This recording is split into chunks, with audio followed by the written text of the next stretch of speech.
Assalamualaikum warahmatullahi wabarakatuh. Mungkin kamu merasa penasaran dengan judul video yang dimana saya memberikan judul cara menguji seseorang apakah orang itu mengenal Allah atau belum.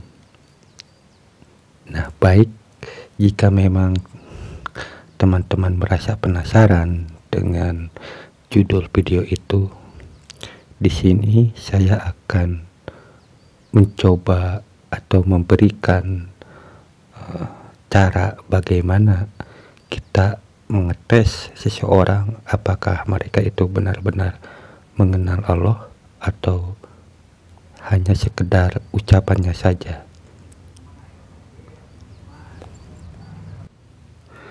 Sebenarnya sangat mudah cara mengetes seseorang apakah mengenal Allah atau tidak. Kita mengujinya ketika seseorang itu misal dalam beribadah atau dalam sholat. Ketika si orang itu yang merasa sudah mengenal Allah sedang sholat, coba kita berusaha untuk berisik. Artinya misalnya begini, si A ini mengaku atau merasa dirinya sudah mengenal Allah. Nah, ketika kita tahu bahwa si A ini sedang sholat, coba kita di luar masjid atau misalnya berbuat sesuatu yang membuat berisik, misalnya memukul ember atau memukul kendang atau apa yang membuat dia keberisikan. Nah, setelah itu, setelah si A ini selesai sholatnya, apakah si A ini merasa terganggu tidak dengan keberisikan yang kita perbuat itu? Apakah dia akan marah atau tidak? Nah, perbuatan seperti ini sekaligus akan mengetes kualitas keimanan si A itu sendiri, tetapi itu akan bisa dirasakan oleh si A sendiri. Artinya, jika si A ini ketika sholat itu merasa terganggu dengan keberisikan kita, maka si A ini belum mengenal Allah. Apalagi kalau sampai si A ini marah, misalnya, kenapa kamu berisik? Kenapa kamu melakukan hal itu? Tidakkah tahu aku ini lagi sholat? Misalnya seperti itu. Ini tandanya bahwa si A ini belum mengenal Allah. Dan si A ini sekaligus bisa mengetes kualitas dirinya, apakah benar dirinya sudah mengenal Allah. Karena kalau dirinya merasa sudah mengenal Allah, maka tidak ada sesuatu pun yang bisa menggoyahkan hatinya untuk kepada Allah. Jadi ketika dia sholat diberisikin, justru seharusnya makin khusyuk, bukan malah goyah.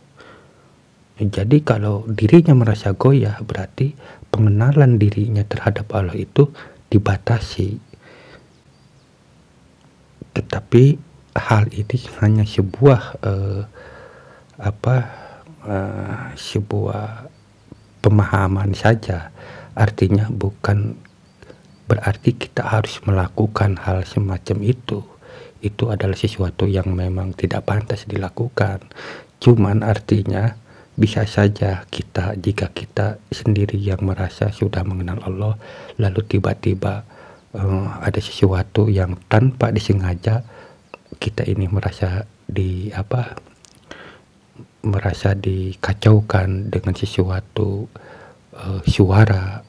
Kadang-kadang kan kita kalau lagi beribadah atau sholat, lagi berdoa, tanpa disengaja ada seseorang yang misalnya membuat kebisingan, apakah diri kita ini terganggu tidak dengan kebisingan itu? Nah, kalau kita merasa terganggu, maka itu kita belum bisa mengenal Allah. Karena semestinya kalau kita mengenal Allah, kita itu harus khusyuk dalam keadaan apapun, dalam kondisi apapun. Nah, seperti itu. Mungkin teman-teman bisa memahaminya apa yang saya maksud. Dan memang itulah satu-satunya, bukan satu-satunya, mungkin salah satu cara untuk mengetes kualitas eh, seseorang apakah benar-benar mengenal Allah atau tidak. Dan itu seharusnya hal ini bukan untuk orang lain ya, tetapi untuk diri kita sendiri. Apakah kita nih bisa enggak khusyuk seperti itu.